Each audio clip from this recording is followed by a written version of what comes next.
લક્ષ્ય ન્યૂઝ, એક નજર, એક લક્ષ્ય. ઓએનજીસી અમદાવાદના નેજા હેઠળ મિલેટ મેળાનું આયોજન કરાયું. મિલેટ ફેરનું ઉદ્ઘાટન શ્રી અપૂર્વ પાંડે, ડીઆઈજી કૌશલ યુનિટ ઇન્ટરનેશનલ એરપોર્ટ અમદાવાદ દ્વારા કરવામાં આવ્યું હતું.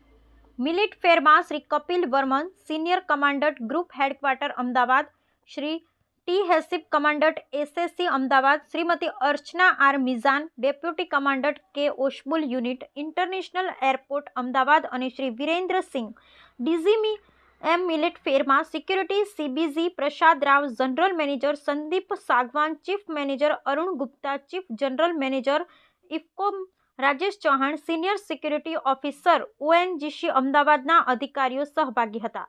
ભારત સરકારના નેજા હેઠળ રોજિંદા ખોરાકમાં બાજરીના ઉપયોગ અંગે મોટા પાયે ચલાવવામાં આવી રહેલા જાગૃતિ અભિયાન અંતર્ગત દેશના લોકોને મુખ્ય પાકોના દૈનિક આહારમાં બાજરીના મહત્વ વિશે જાગૃત કરવામાં આવી રહ્યા છે.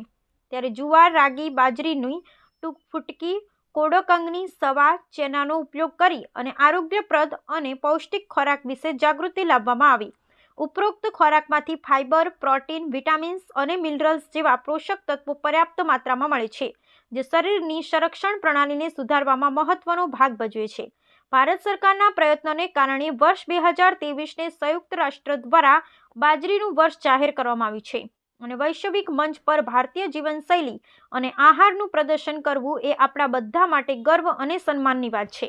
આ જાગૃતિ અભિયાન અંતર્ગત કૌશલના સૈનિકો અને તેમના પરિવારો બાજરીના પૌષ્ટિક અને આરોગ્યપ્રદ ખોરાક અને તેના સ્વાસ્થ્ય લાભો વિશે માહિતી આપવાના ઉદ્દેશ્ય સાથે ONGC Ahmedabad unit line, western colony, Chandkheda, Ahmedabad ખાતે 30/11/11ના રોજ એકમનું આયોજન કરવામાં આવ્યું હતું. વર્ષ 2024માં 1700 થી 2000 કલાક સુધીનો સમય શ્રી મનમોહનસિંહ યાદવ, કમાન્ડન્ટ, અને શ્રી રામપાલ, સહાયક કમાન્ડન્ટ, કૌશલ યુનિટ ઓએનજીસી અમદાવાદના નેજા હેઠળ બાજરી મેળાનું આયોજન કરવામાં આવ્યું.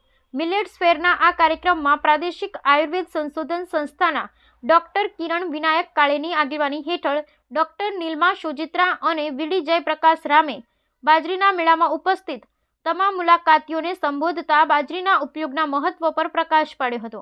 મિલેટ્સ મેળાની આ ઉજવણીમાં યુનિટના તમામ ફોર્સ સભ્યો અને તેમના પરિવારોએ મિલેટ્સની ઘણી વાનગીઓ તૈયાર કરી હતી. આ ફંક્શનમાં તમામ ખાસ મહેમાનો, તમામ ફોર્સ મેમ્બર્સ, તેમના પરિવારજનો અને બાળકોએ મેળાની મજા માણી હતી. બ્યુરો રિપોર્ટ, સંજય નાયક, કલોલ.